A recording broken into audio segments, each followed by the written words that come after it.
in terms of the proposed U.S. peace plan. What issues do you see with that plan as it stands? And you said, not just you, but the coalition yesterday, that there are some elements that could serve as a basis for peace. What are those elements? Well, we like point number one. Ukraine is a sovereign nation. Okay, that was a good start. There are a host of other issues which are going to be fed back directly and literally are being fed back today in conversations amongst the national security advisors. Prime Minister Carney speaking this morning at the G20 summit, where Western leaders say the U.S. plan for Ukraine needs, quote, additional work. Global leaders are also gathering in Nova Scotia over this past weekend for the annual Halifax International Security Forum. The theme this year, the principle of democracy, and the scale of the meeting is significant against the backdrop of the war between Russia and Ukraine, the efforts to end it. Politicians are amongst those attending the conference, including top lawmakers from the United States. Jeanne Shaheen is the top Democrat on the U.S. Senate Committee on Foreign Relations and is a senator from New Hampshire. She joins us this morning from Halifax. Nice to see you, Senator. Nice to be with you. I obviously want to spend most of our time talking about the Canada-U.S. relationship, but I do want to start on Ukraine, because that has dominated discussions there at the Security Forum where you are, and of course is in the news today. So there is now a conversation happening in Geneva, negotiations between the United States, Ukraine, and others about this 28-point plan that the U.S. has put forward. What do you think of the plan as it looks now? And do you think it's something that reflects what Ukraine needs? Absolutely not. I was very disappointed to see that 28-point plan. I think it's a plan that looks like the Russians and Vladimir Putin wrote it. It's nothing but a Putin wish list for what they want to get out of that unprovoked war in Ukraine that Russia started. We need to hold the Russians and Putin accountable for what's happened during that war. We need to ensure that Ukraine's interests are maintained. And, you know, it's not just about the war in Ukraine, which I certainly have supported Ukraine's side against Russia's awful attack that has been horrific. So many people killed, so much destruction because Vladimir Putin wants to expand Russia's reach into Europe. But it's also about what our other adversaries are going to take away from this conflict. China is going to look at this, North Korea is going to look at this, Iran's going to look at this, and if the United States walks away from Ukraine, they're going to say, well, we don't have to worry. We can go into other sovereign countries. China can say, well, we can go into Taiwan. Iran can continue its activities across the Middle East. North Korea can look at its designs on South Korea. So there are significant long-term ramifications for what we do here. Who do you think wrote this plan as it stands now? It is very unclear whether it was authored by Russia, whether this is a draft plan, or whether, as Marco Rubio says now, it was written by the United States. What is your understanding? It's not clear to me who authored the draft that has been released, but I hope that negotiations going forward are going to include Ukrainian interests and recognize that what we need to make sure is that Ukraine has a security guarantee for the long term and that Russia can't continue to advance and engage in its hybrid attacks in Europe. Senator, let's talk now about Canada-U.S. relations. It's been a month now since talks collapsed between Canada and the United States. The president obviously angered by that ad that Ontario ran through the United States. What is your sense about how or if these talks can get restarted? Well, I certainly hope they can get restarted. It's in not just Canada's interest, it's in the United States' interest to restart these talks. I live in a border state, New Hampshire. We do a lot of business with Canada. We have a lot of Canadian tourists who come down. We have missed you all this year. We want you to come back to the United States. It's important to New Hampshire. It's important to our economy, to the U.S. economy. And these tariffs have been a real difficult economic had a difficult economic impact, not just in Canada, but in the United States. Every business I've visited in New Hampshire has been hurt by the tariffs. And so we need to get back to the negotiating table. USMCA, the North American Trade Agreement, comes up for reauthorization this coming year. We need to work on that. We need to get this done. It's in the interest of both countries. You were part of that bipartisan effort last month in the Senate. I talked to Senator Kane about it to try and nullify U.S. tariffs on Canada. Why was that important to you, given that it was largely symbolic because we knew that the House wouldn't take it up, but why was that important to you? Well, it was important because of the impact those tariffs are having on American businesses, on American households. In the U.S., we think an average household is going to pay about $1,800 more this year because of those tariffs. And so I joined Senator Kane in his effort to overturn it. I also helped to lead a brief at the Supreme Court that included 36 bipartisan senators, 171 House members, to say to the Supreme Court what President Trump is doing under this, our IEPA, what we call our IEPA law, is illegal and it should not stand. Do you think the Supreme Court is going to rule on that eventually? Where do you think that might land? And how do you think that could influence the president? Or will he just find other ways around that decision?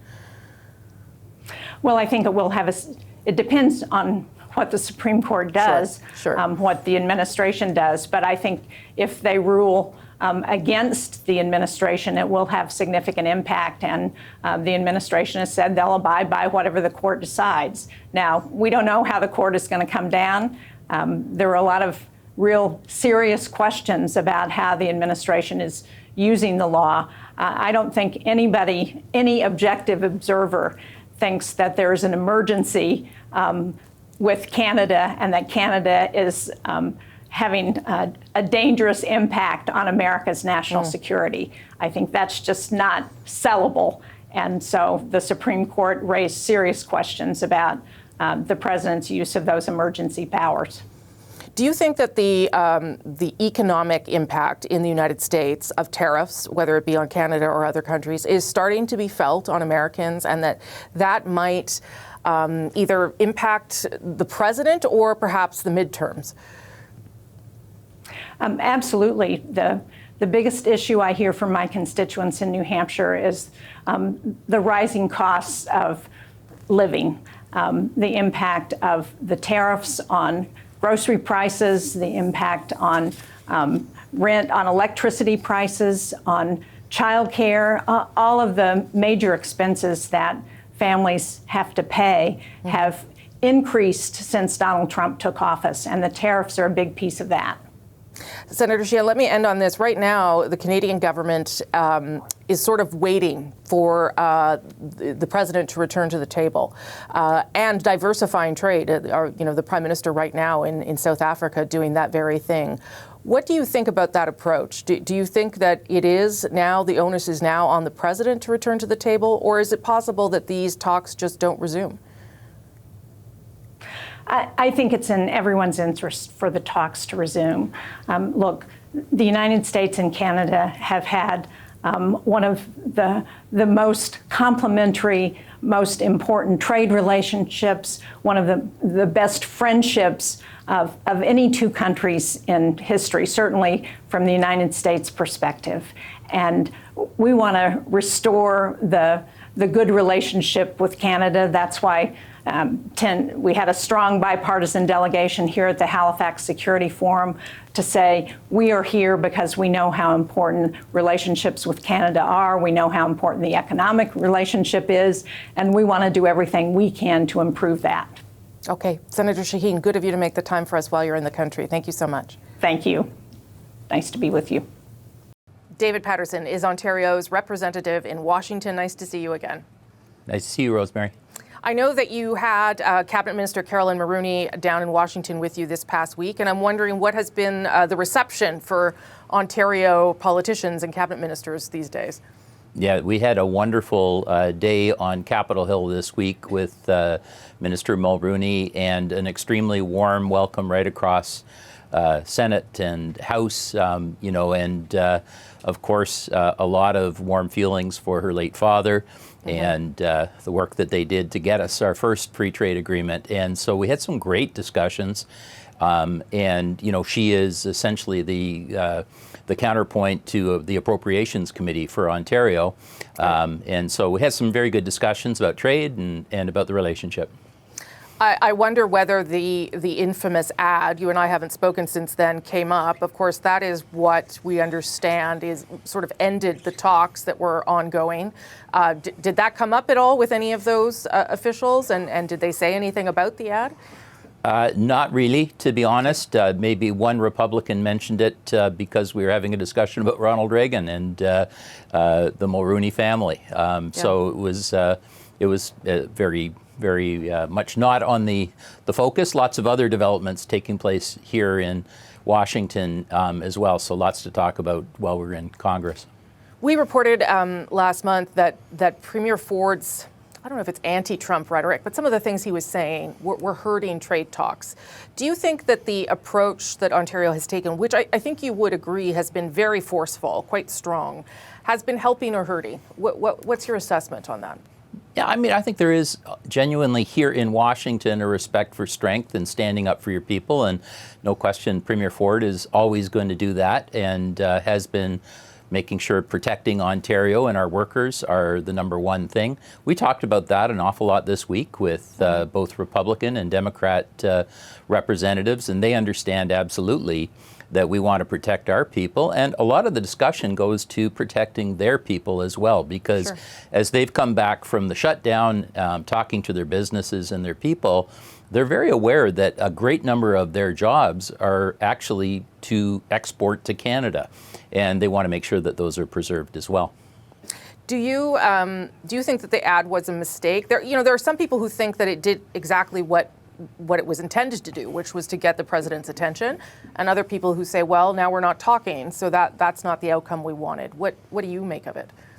Well, I think there's many ways to look at it. It certainly probably set some records in terms of the number of people that saw it around the world in the, I think, 15 billion range. And so in terms of educating people about trade and talking about jobs and what they mean and getting people focused on it, that's what we do every day here. And so I think it was extremely successful in that regard. Not a lot of sort of negativity about it. More people are sort of shifting gears to, okay, well, what will be the role of Congress as we go into next year and we start to renew the USMCA, but we still have these sectoral tariffs that are taking place. The companies have all just put in their submissions to the USTR on the USMCA, and they're overwhelmingly saying, let's maintain trade with Canada and make sure that this keeps our economy going. And so that's what you tend to hear here in Washington. I realize there's some other areas of focus. I was up for a brief period in a colorful period in my home country of Canada, and it's nice to be back here doing the work in Washington. Do you think that the president overreacted? To what? Sorry? To the ad. To the ad. Obviously, we all want to get back into the discussion. Met with the ambassador. They are looking for opportunities to get going. There's some unilateral activities happening as well, though. You've seen that there's been adjustments on tariffs on about 200 food areas, coffee, and other things here. And there's some discussion as well about the possibility of the United States unilaterally dropping tariffs on steel and aluminum if it is to be used in their manufacturing facilities. And so there is, I think, an awareness that the integration between our economies as either a supplier or as a market is starting to catch up with the agenda.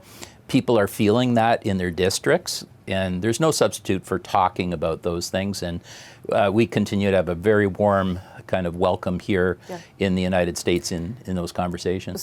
So obviously you still think talks are possible.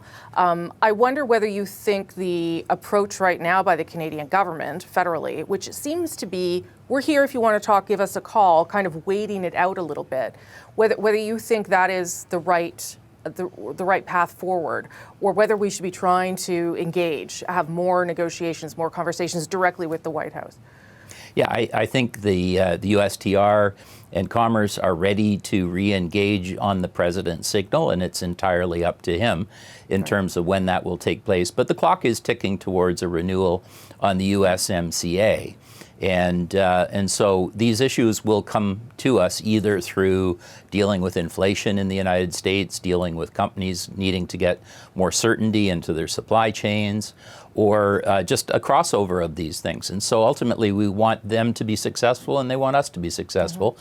We have to keep on working towards that. And so I think it is the right approach. It's the only approach. And in the meantime, everybody working together in Canada to diversify and make sure that we keep our people protected. But do you think that trade talks will start soon? Do you have any indication from anyone that you're talking to that is likely to happen in the near term? No, I mean that's in the quarter of the federal government, Sure. And a tight-knit group of negotiators, and we want to support them.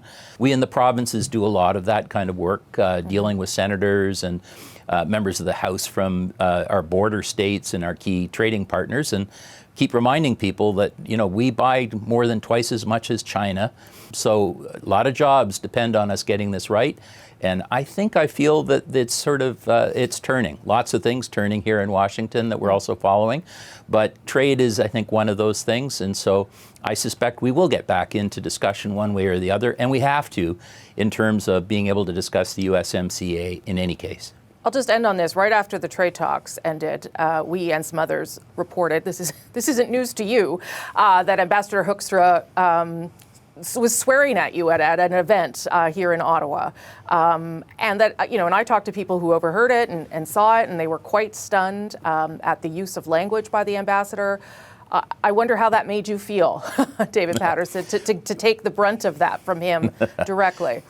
Well, I have to say, I've heard salty language before, and you know, I think my mother taught me well to just say nothing and not react. But ultimately, we want Ambassador Hoekstra to be successful, and we need him to be successful and to understand Canada and to be able to communicate the importance to the United States of what Canada does as well. And so I just signed my Christmas card to him, and we'll turn the page and keep on working. I'm focused down here in Washington.